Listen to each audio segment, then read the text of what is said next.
Ini adalah Chery Omoda, tapi bukan sembarang Omoda. Ini adalah Chery Omoda E5 yang pakai tenaga listrik. Jadi kita langsung nyetir aja karena penasaran, beda nggak yang listrik ini sama yang biasa?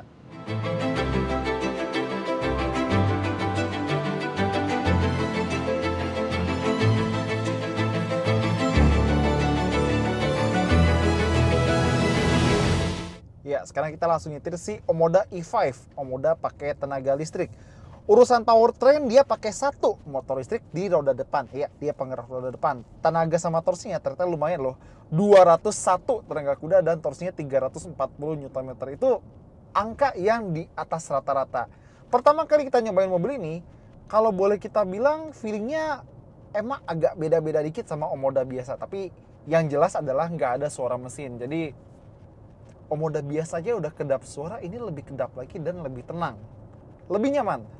Kalau soal bantingan, tadi kita sengaja lewati speed trap sama polisi tidur, mungkin kurang lebih sama aja, dan kalaupun dibikin sedikit lebih kaku, mungkin cuma sedikit lebih kaku daripada Omoda GT atau Omoda RZ, karena dia kan ada baterai yang berat ya. Jadi suspensinya harus dikakuin biar bodinya nggak terlalu goyang-goyang, biar nggak kalah sama berat baterainya. Nah, dia punya 3 mode berkendara, ada Eco, normal, sama Sport. Tapi yang gua harap dari mobil ini adalah dia tuh nggak perlu keras-keras gitu tiap kali kita ganti driving mode. Misal ini dari Eco kita pindah ke normal ya. Normal mode. Iya. Sport mode. Iya. Berisik gila. ECO mode. Nah, bukan Eco. ECO. Ini masalah terjemahan atau gimana ya? Ya udahlah. Sebenarnya gue yakin itu suaranya bisa dimatiin di settingan, tapi buat apa gitu ngasih tahu kita udah tekan tombolnya, nggak usah kasih tahu pakai speaker kalau kita udah ganti drive mode kayak gitu. Sekarang kita coba, kita di Eco kecepatan 44, 50, 60, 70, 80. Dan itu di Eco. Di Eco aja tarikannya udah ngejambak. Gimana kalau di mode sport juga? Sekarang kalau misalnya kalian udah katam sama mobil-mobil yang punya banyak drive mode, kan biasanya yang berubah tuh kayak feeling setir, terus respon dari pedal gas, terus mesinnya gitu-gitu. Nah, ini juga kurang lebih sama kayak gitu. Jadi setir sama gasnya tuh respon gasnya berbeda. Tapi ditambah satu lagi, feeling pedal remnya juga berubah. Jadi antara bukan comfort ya, antara Eco, normal sama Sport itu feeling pedal remnya itu agak beda-beda tipis. Dan kalau boleh kita bilang sih ini remnya masih lumayan enak, meskipun kalau dibilang intuitif mungkin belum ya.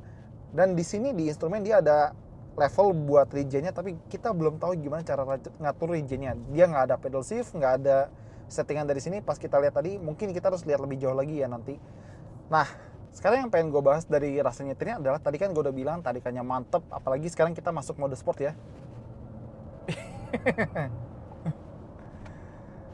Responnya sedikit lebih bagus daripada yang Eco tadi, dan normal ya, namanya juga mode sport.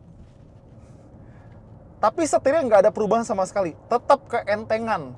Mau masuk mode sport pun, biarpun beratnya berasa ada berat dikit, tetap aja keentengan. Ini nggak cuma Chery nih, beberapa mobil dari Tiongkok juga setirnya kayak gini.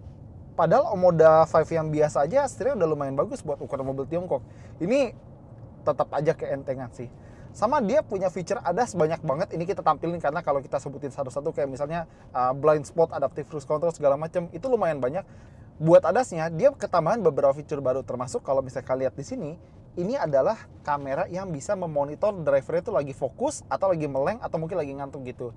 Jadi kalau misalnya driver teralihkan oleh apapun, dia bakal ngasih alarm, biar kita kembali fokus ke jalanan. Ini bagus nih. Karena ini mobil listrik, kalau kita angkat pedal gasnya, dia berasa ada kayak regenerative braking. Jadi listriknya balik lagi ke baterainya. Tapi kayak tadi kita bilang, kita belum tahu gimana cara ngatur levelnya dari yang mungkin level 1, 2, 3 gitu-gitu, kita belum tahu. Jadi overall sebenarnya ngendarain si Omoda E5 ini mirip sama Omoda yang biasa, Omoda bensin gitu ya.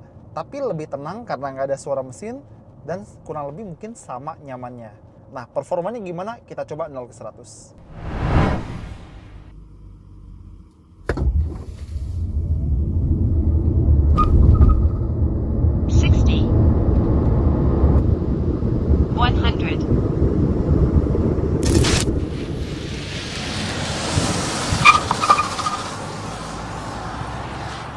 Ya, jadi itu dia 0 ke 100-nya. 7,09 detik. Kenceng.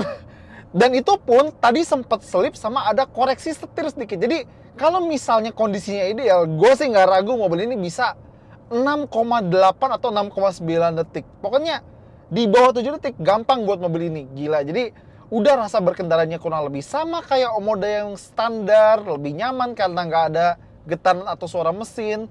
Dan mungkin suspensi agak beda-beda dikit, tapi gila. Kalau kalian udah familiar sama Omoda, ini menawarkan mobil yang lebih nyaman, tapi juga lebih kenceng. Dan ini mobil listrik, jadi bebas ganjil genap, pajak lebih rendah segala macam. No brainer. Tapi kita lihat nanti. Oh iya, ada yang baru kita rasain juga nih. Jadi kalau misalnya kita jalan di atas 70, suara-suara angin terutama dari area sekitar spion ya, itu mulai agak masuk-masuk dikit.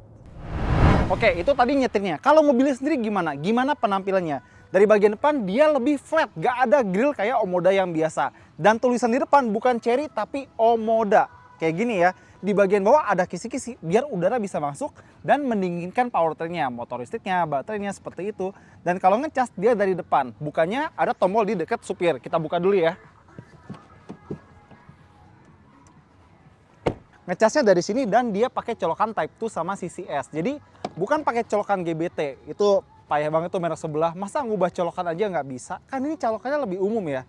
Nah, dia punya baterai sekitar 61 kWh dan kalau klaim jarak tempuh itu sekitar 430 km. Tapi biar aman, kita anggapnya sekitar 400 km pas ya, seperti itu. Dan dia bisa V2L alias bisa jadi power bank berjalan kayak MG4 EV dan Hyundai Ioniq 5. Keren nih. Nah, kalau misalnya untuk ngecas, dia bisa fast charging. Jadi kalau misalnya dari 30% ke 80%, cukup 28 menit aja. Ya, kurang dari setengah jam. Nah, kalau misalnya mobil listrik kan kadang-kadang ada yang nggak ada bagasi depan, ada juga yang ada bagasi depannya. Ini dia punya. Tapi kalau pengen buka, hati-hati. Ini harus ditutup dulu. Kenapa? Karena kalau kita buka bagian depan ya, sebentar.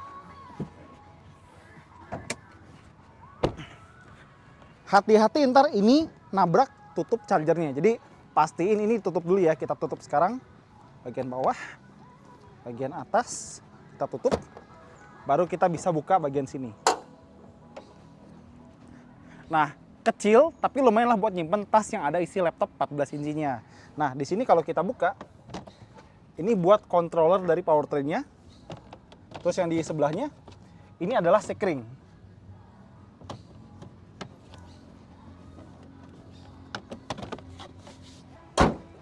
Kalau kita lanjut ke bagian samping, kita bakal ngeliat pelek 18 inci yang memang berbeda dengan Omoda pada umumnya.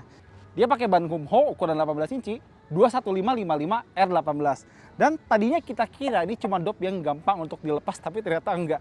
Ini ngelepasnya agak susah, jadi mungkin harus dicopot dulu peleknya baru dilepas aero covernya. Jadi ini untuk meningkatkan aerodinamika mobil ini biar bisa berjalan lebih jauh dengan baterainya. Seperti itu, ada kamera 360 derajat di kiri, depan, kanan, dan belakang biar bisa ngelihat mobil dari segala arah.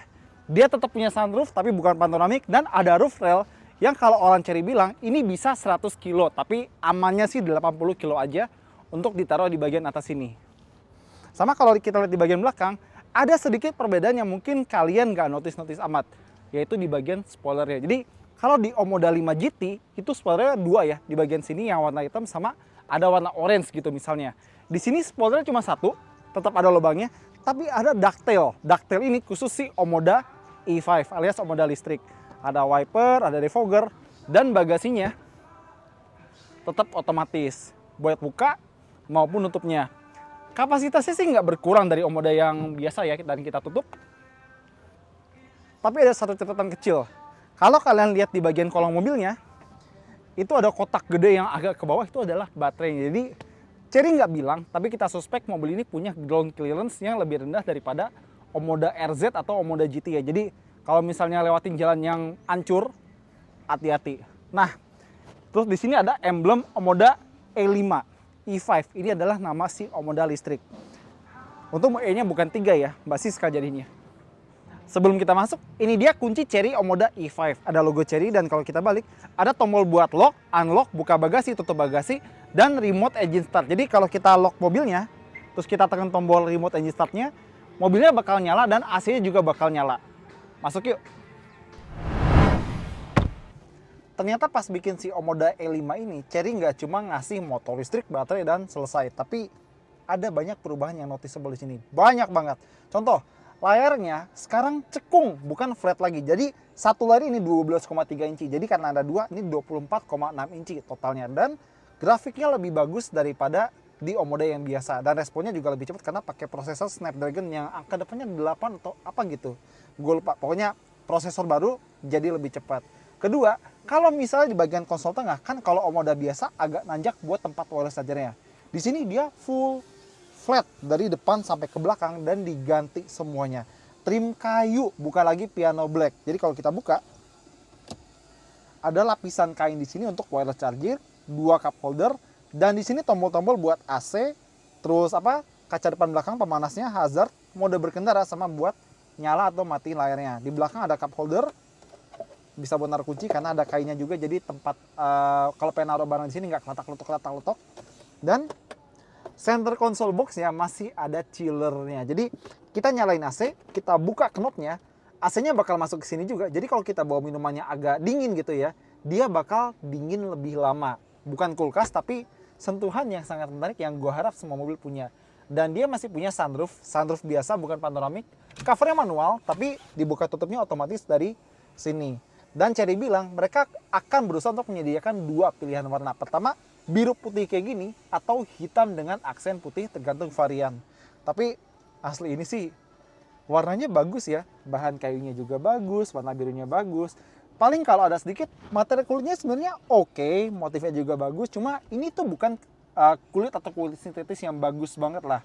Jahitannya juga agak mencong-mencong sedikit, tapi bagus gitu loh. Luar biasa. Setir, maju mundur, naik turun, oke. Terus pengaturan lampu buat lampu depan gitu ya, itu bukan di sini atau di sini, melainkan di dekat dengkul kanan pengemudi di sebelah sini. Di sebelah sini tuh jadi buat wiper, terus wiper depan belakang ya, sama buat sen gitu-gitu, sama buat auto high beam. Dan transmisinya tadi kan di sini, pindah ke sini gaya-gaya Mercedes-Benz. Dan ngomong-ngomong soal Mercedes-Benz, gue melihat banyak sekali pengaruh Mercedes-Benz di mobil ini. Mulai dari motif open pore woodnya, meskipun ini bukan kayu beneran ya, ini cuma motif doang. Desain speakernya yang ini beneran, kayaknya beneran metal ya kalau kita raba-raba kayak gini. Desain door trimnya, garis-garisnya itu Mercy banget nggak sih? Mercy paket hemat nih. Terus lacinya standar, gak lega-lega amat tapi nggak sempit juga. Sama di bagian spion tengahnya dia pakai frame baru yang agak transparan. Nah, terus tadinya gue agak khawatir nih, karena di setirnya ini ada panel piano black yang gue kira awalnya adalah sebuah touch panel kayak Mercedes-Benz. Tapi ternyata tidak. Ini masih tombol beneran. Paling kalau kita pencet, dia bergerak. Tapi ini bukan haptic feedback. Ini feedback beneran, kita neken tombol. Ini bagus. Jadi, biarpun emang fingerprint magnet, tapi feedbacknya masih feedback tombol beneran. Mercedes-Benz, belajarlah dari sini. Sama kalau Chery bilang dia pakai audio Sony, meskipun suaranya biasa aja sih. Dia pakai audio Sony dengan total 8 speaker. Kita udah hitung 2 di masing-masing itu. Jadi 2, 4, 6, 8. Berarti yang di sini mungkin cuma dummy doang ya, bukan speaker. Sekarang kita mau bahas sistem infotainmentnya. Jadi ada banyak hal yang bagus di sini, tapi ada juga yang mengganggu. Contoh, yang mengganggu dulu deh, AC-nya. Jadi kalau di Chery Omoda yang biasa, kan ada tombol terpisah di sini buat ngatur kayak temperatur, kipas, sama nyala matiin AC. Itu bagus meskipun bukan tombol beneran, tapi paling nggak pengaturannya terpisah. Nah ini semuanya disatuin ke sini. Tuh, jadi kita harus tekan ikonnya baru semuanya nongol. Buat arah hembusan, nyala matiin AC, dan temperaturnya dia udah dual zone, jadi kiri kanan bisa beda. Dan untungnya dia masih mempertahankan jok pendingin atau ventilated seat buat 2 kursi depan, buat driver sama buat penumpang depan. Settingannya juga ada, mau eco, comfort, atau strong buat AC-nya. Tapi alangkah lebih baiknya kalau tetap tombol biasa aja. Seperti itu ya.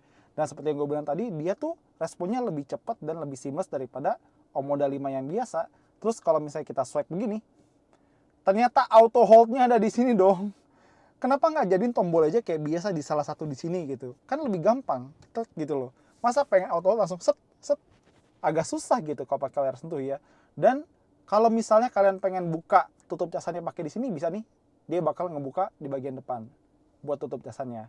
Nah, ada menu screen clean juga. Jadi kalau kita tekan ini, layarnya bakal mati dan kita bisa bersihin layarnya. Karena kalau layar sentuh kayak gini, pasti kan banyak banget bekas jari, sidik jari gitu-gitu.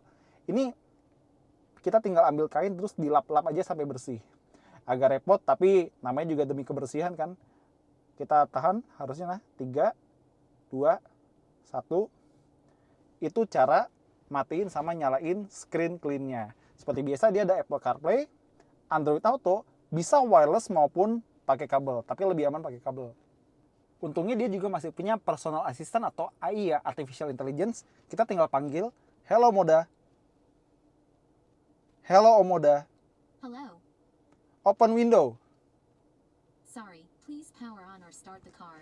Ya jadi kalau pengen perintah gitu-gitu ya nyalain mobilnya dulu ya. Ini kita nggak nyalain sih. Tapi kalau misalnya kalian lihat ini kan displaynya putih. Kalau misalnya kita atur dari sini nih, local setting, terus display, ini adalah settingan untuk siang. Kalau kita ubah ke malam, dia langsung jadi dark mode. Kayaknya lebih nyaman begini ya. Ya udah kita balikin aja ke menu tengahnya. Dan kalau kalian penasaran di mana colokan USB-nya, ada di bawah. Terus buat jok depan, dua-duanya udah elektrik kanan dan kiri. Kalau kalian lihat, USB-nya kan dekat penumpang. Kalau dekat supir itu colokan 12 volt normal. Nah, terus dekat penumpang juga ada gantungan buat belanjaan atau jajanan kecil. Misalnya kayak minuman atau gorengan gitu-gitu. Kita tinggal gantungin sini aja. Aman, sentosa. Sama dia punya ambient light tetap, tapi sayangnya ada satu gambar di sini yang sangat tidak nyambung dengan tema keseluruhan mobilnya. Mobilnya udah bagus, interior bagus gitu-gitu. Terus dikasih gambar ini yang kalau misalnya gue punya mobil ini, gue bakal hilangin gambar ini. Karena agak sedikit merusak kesan yang ditonjolkan di interiornya, kesan bagusnya gitu. Tapi overall untuk interior bagian depan kita puas sih, karena kita nggak nyangka bagian dalamnya bakal diubah sebanyak ini. Layar berubah, konsol tengah berubah, panel sini berubah, pintu pun berubah, speaker pun berubah. Gile sih. Lihat belakang yuk. Oh ya, sebelum pindah ke belakang, gue mau kasih tahu kalau ini adalah jenis mobil listrik yang tidak punya tombol start stop. Jadi kurang lebih sama kayak MG4 EV atau mungkin Volvo C40 ya. Kita tinggal duduk, kantongin kuncinya atau yang penting bawa kuncinya, duduk, injek rem, masuk gigi maju dan dia udah siap buat jalan. Kalau matinya gimana? Masuk P, keluar, tutup pintu, lock, dia otomatis mati. Duduk belakang di Chery Omoda E5. Tinggi gue 178, ini posisi nyetir gue sendiri. Ruang kepala ya standar, ruang kaki juga standar, tapi sebenarnya yang paling noticeable adalah ini duduknya agak sedikit dingklik. Kenapa? Karena paha kita tidak tertopang dengan sempurna. Mau selonjor pun tidak mengimprove kenyamanan. Jadi kalau misalnya orang yang beli Chery Omoda pasti buat enak duduk depan atau palingnya jadi penumpang. Kalau buat duduk belakang ya oke-oke aja. Bahkan crossover lain masih ada yang jauh lebih nyaman daripada mobil ini. Tapi kalau soal kualitas bahan, dia untungnya masih sama seperti di depan, tidak dikurangi. Masih ada bahan kulit, jahitan, speaker yang bagus masih ada, door handle bagusnya juga masih ada, desain door trim yang bagus juga masih ada, jahit-jahitan. Terus di sini ada satu AC, jadi kalau misalnya belakang ada 2 orang, ini bakal sering digeser-geser nih, rebutan. Gue pengen adem, gue pengen adem, gue pengen adem gitu.